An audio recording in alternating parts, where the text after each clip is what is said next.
अस्सलाम वालेकुम नाज़रीन, मैं हूं नासिर दावड़। द खैबर टाइम्स के इस यूट्यूब चैनल में मैं आपको खुशामदीद कहता हूं। नाज़रीन, आज हम बात करेंगे शुमाली वज़ीरिस्तान की मौजूदा सूरत हाल पर, जहां पर बदअमनी और टारगेट किलिंग अपने उरूज पर हैं। लेकिन इससे कबल मैं सबसे दरख्वास्त करूंगा कि आप सब हमारे इस यूट्यूब चैनल को सब्सक्राइब करें और कमेंट्स में तजावीज़ दें, ताकि हम इस व्लॉग को मज़ीद भी आपकी तजावीज़ देकर इसको मुअस्सर बना सकें। नाज़रीन, हर किसी को मालूम है कि शुमाली वज़ीरिस्तान में अभी तक अमन अमान का मसला है।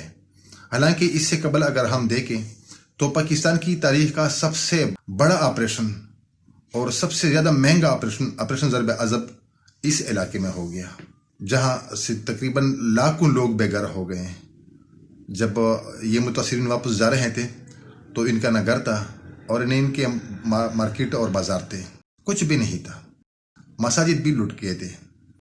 लेकिन इन लोगों को फिर भी हमने देखा कि माशी बदहाली के बावजूद भी उन्होंने घरें बनाना शुरू कर दिया, अपनी कारोबार शुरू कर दिया, छोटे छोटे दुकान शुरू कर दिए, हत्ता कि अब मार्केटें बन गई। और ये भी हमने सुना, अमन आ जाए, हम अपने कारोबार, अपने दुकान, अपने मार्केट, अपने बाजार खुद ब खुद बनाएंगे। लेकिन सतम ज़रीफ़ी यही है कि उसके बावजूद भी अमन कायम ना हो सका।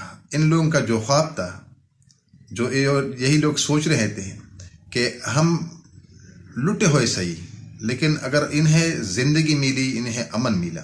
ये लोग जिस तरीके से आए थे, यहाँ पर 3-4 साल गुजार दिए, इसके बाद वापसी का सिलसिला शुरू हो गया।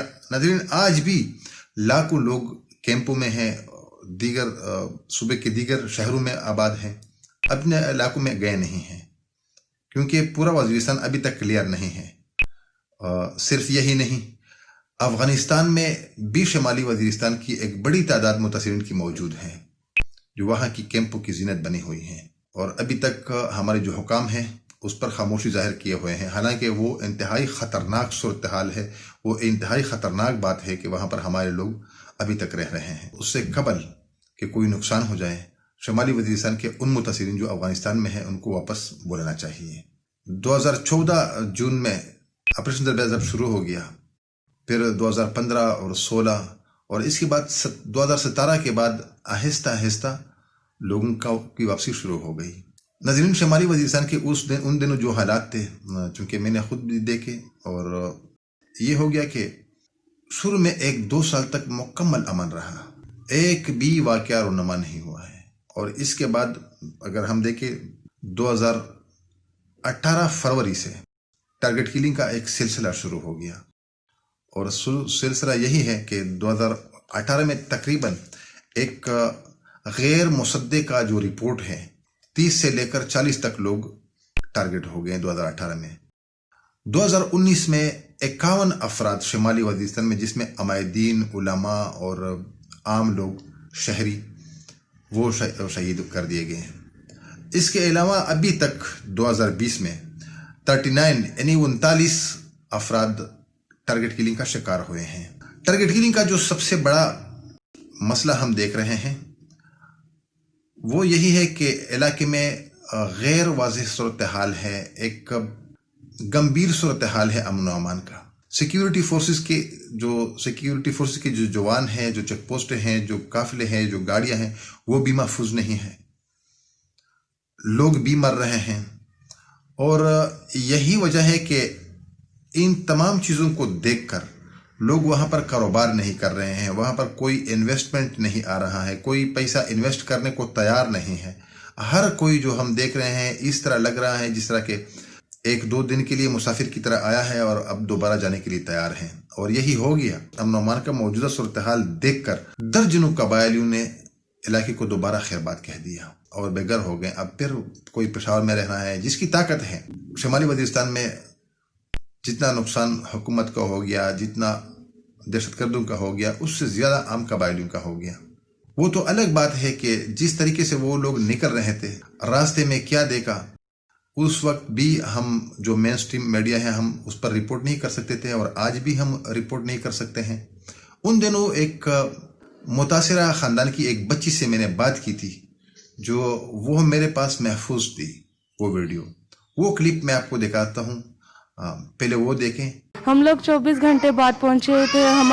हम लोग इसलिए निकले थे कि उधर के हालात बहुत ज़्यादा ख़राब थे और खाने पीने की अशिया नहीं थी और हुकूमत की तरफ से भी कोई भी चीज़ मुहैया नहीं थी हो रही खाने पीने की। और जब हम लोग घर से निकले थे तो पैदल निकले थे और रास्ते में काफ़ी औरतें, बच्चे और काफ़ी तादाद में फौतगियाँ भी हुई थी क्योंकि पानी ठंडा नहीं था मुहैया, खाना नहीं था और कोई भी ऐसी चीज़ नहीं थी। और रास्ते में चेकिंग वगैरह भी काफ़ी ज़्यादा थी और बहुत सी तादाद में लोग मर भी रहे थे। हमने तो तकरीबन सिर्फ 31 बच्चे मरते हुए देखे, लेकिन जो पीछे हमारे लोग आ रहे हैं वो ज़्यादा बता रहे हैं। और हम लोग सारे जब पैदल थे उस वक़्त बहुत बुरी हालत थी, लेकिन शुक्र है खुदा का कि बीच में आकर हमें अल्लाह ने गाड़ियाँ मुहैया की जिसमें हम लोग बैठ के आए। और जिन लोगों के घर थे रास्ते में उन्होंने ठंडा पानी दिया था, लेकिन हुकूमत की तरफ से कोई ठंडा पानी वगैरह नहीं था।